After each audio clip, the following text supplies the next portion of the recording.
Sally! What's up, my man? Ngayon, samahan nyo ako magbenta ng National Car of the Philippines. Walang iba kundi Vios. Ngayon, bebenta natin 2020 Toyota Vios XECVT. Bakit National Car of the Philippines? Dahil syempre, alam naman natin, ang Toyota is napakatipid, napakadaling i-maintain, kahit saan makakahanap ka ng mga murang pyesa, matibay, napakagandang pang service sa araw-araw. Ngayon, puntahan na natin siya sa parking dahil kukuhanin rin siya today. Sandali, pakinggan pa to.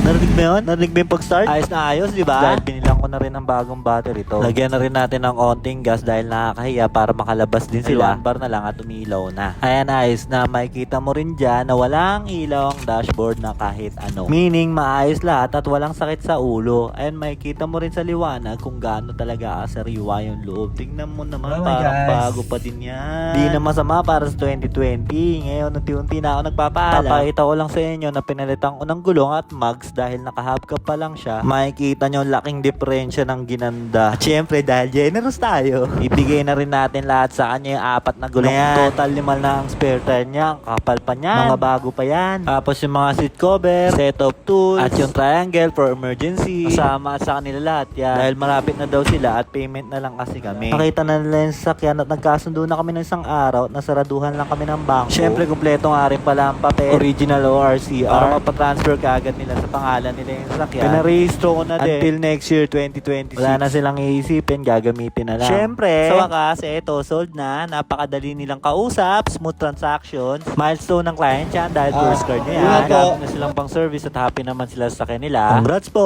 Maraming salamat po ulit. Ingat po sila pag-uwi. At dahil dyan, daan din tayo. Syempre, ako naman, walang pang service. Kaya eto, ang kasa ko. Baka may binibenta kayong sakyan dyan. Message nyo ko. Usap tayo. Thank you!